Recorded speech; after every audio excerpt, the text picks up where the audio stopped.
time to talk week 2 between the Bears and the Bengals. What is going on, y'all? Fox Sports Talk back at it with another video talking, of course, NFL here to talk about my preview and prediction for the week 2 game between the Cincinnati Bengals and the Chicago Bears. So if you're new to the channel, make sure to hit that big red subscribe button down below. Make sure to follow me on all my social media platforms. And guys, hit the bell icon so you're notified every time I drop a new video.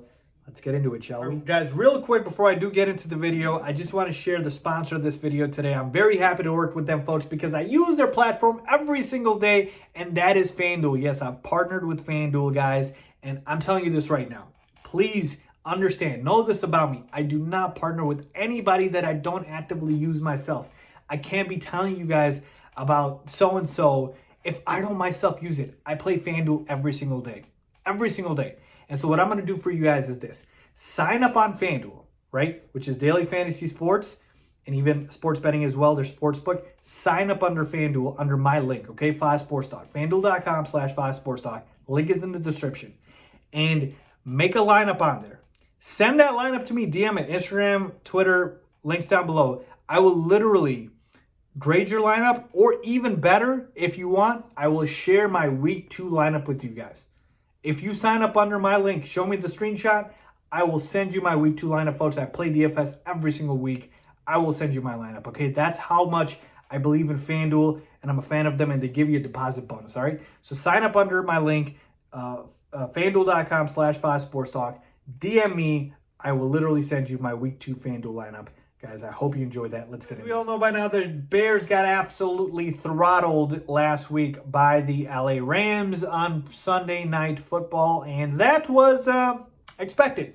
They were underdogs going into that game. I predicted them to lose, and of course they ended up doing so. But even, guys, when you think something's going to happen, when you actually see it happen, it still hurts, man, and that was painful to watch. Your team get embarrassed on primetime Sunday Night Football, but you got to move on, obviously. And that's what we're going to do here to week 2 against the Cincinnati Bengals. I want to start with the Bengals before I talk about the Bears in my analysis here, okay? Because the Bengals in week 1 were impressive, all right? Week 1, they pulled off the upset against the Minnesota Vikings. And, yeah, Vikings fans might be in shambles after that loss in overtime because that was brutal, all right? But let's talk about this Bengals team, folks, because, you know, going into this year, taking a look at this week 2 game, I feel like every Bears fan, including myself, was just marking this as a dub and saying, oh, the Bengals are awful. The Bears should be able to beat them. This should be a fairly easy game, almost a gimme, right? This Bengals offense is legit. Joe Burrow is solid, right? And he's coming back from that injury, but he looked good in week 1. Let me give you some numbers here. Joe Burrow, 20 for 27, 261 yards, 2 touchdowns. And speaking of the touchdowns, 2 of them he threw to T. Higgins and Jamar Chase. And his receivers are legit as well. They're very solid. Jamar Chase, yeah, what happened to that drop issue that we were talking about in preseason? Yeah, that went by quick, didn't it? Jamar Chase, monster game in week 1, 5 catches, 101 yards, and a touchdown. And then T. Higgins, 4 catches, 58 yards, and a touchdown. Their third receiver was Tyler Boyd in terms of production, even though he's, you know, one of the better receivers as well. He only had 3 catches for 32 yards, and then even C.J. Uzomah, their tight end, 2 catches for 35 yards. And then, not to mention, their running back, Joe Mixon, 29 carries for 127 yards and a touchdown. I'm throwing these numbers to you guys to say this. The Bengals' offense is good, all right? And they went up against the Vikings defense, which isn't very good, but keep in mind the Bears' defense isn't much better. Our secondary is awful. Joe Burrow can absolutely torch our secondary. It's just our D-line's better than the Vikings is. So even when you say the defense is better, it's slightly. It's not even a lot. So to me, what Joe Burrow and company did against the Bengals, against the Vikings, they can do that against the Bears. All right? This offense is legit. Now, their defense isn't very good, so we could go ahead and exploit their defense. But with Andy Dalton, really? Now, Andy Dalton, this is a bit of a homecoming, obviously playing for the Bengals for the majority of his career. A revenge spot, if you will. Are we going to get to see the best of Andy Dalton? Can I really count on that? I don't think I can. All right? I don't think I can. We know Andy Dalton is going to start in this game. I don't think that Matt Nagy has the balls to start Justin Fields. I just don't think he will. So we're going to see Andy Dalton under center again. All right. And am I expecting, again, revenge game Andy Dalton? I'm not. It would be nice, but I'm not. So it's really about this. When I break down this game, when I take a look at the matchups, I believe the Bengals offense can put up points against the Bears defense because their secondaries can get blowtorched, and it did because it's awful. And the other way around, I don't believe we can say that the Bears offense can put up points on the Bengals defense because of how porous they are, unless Andy Dalton plays well, and he did last week. So that's kind of the bad part about this. But essentially, folks, let's talk about the keys here. All right, let's talk about the keys for this game. And as I alluded to with these matchups, the number one key for the Bears offense is going to be feeding David Montgomery. David Montgomery against a very tough Rams D-line, very tough Rams defense, was able to get over 100 yards rushing. Every time he touched the ball, something good happened. We need to absolutely make him the focal point of the offense. Not anyone else. Not A-Rob, not Mooney, not Komet, Monty.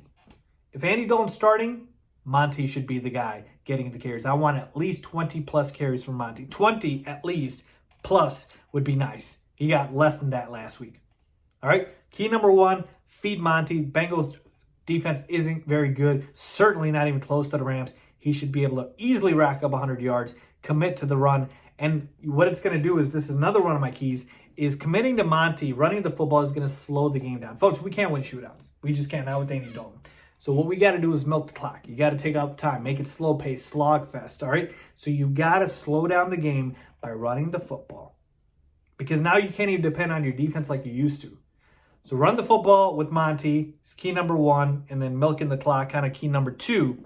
And the key number three, because I have no faith in our secondary, the only way to stop this Bengals offense is our pass rush.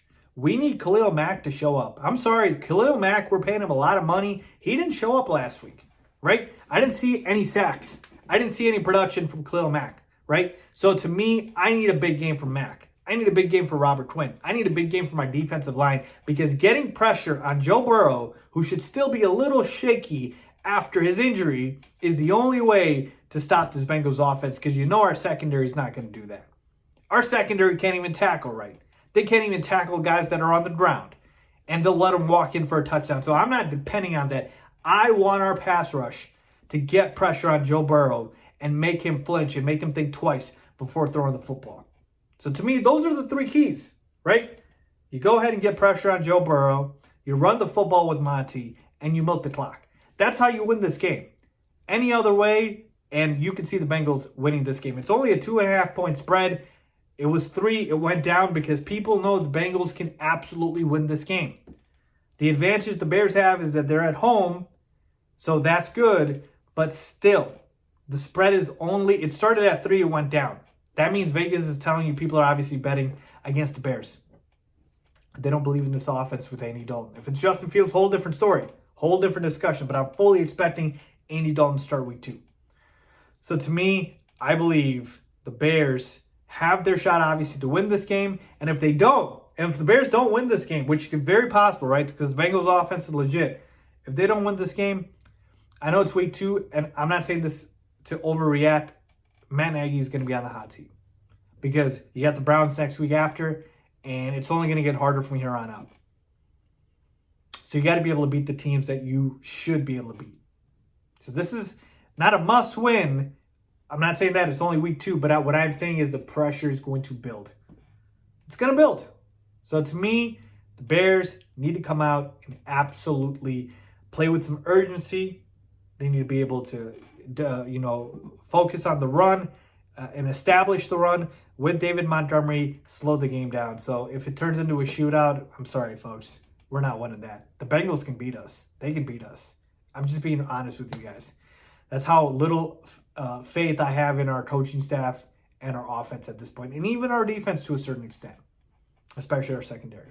So to me, I say all that to say this. I still believe at home the Bears can pull this off and win this game, and they should. So I'm going to go ahead and pick the Bears here. But I'm nowhere near as confident as before. Nowhere near as confident as before, okay? So the Bears last week put up 14 points against a very, very tough defense. I'm going to go ahead and double that and say the Bears win this game 27-17. to 24 against the Cincinnati Bengals in week 2. So there you have it, folks. My pick and prediction in week 2. The Bears win this game in a very close 27-24 game. Let me know what you guys think down below.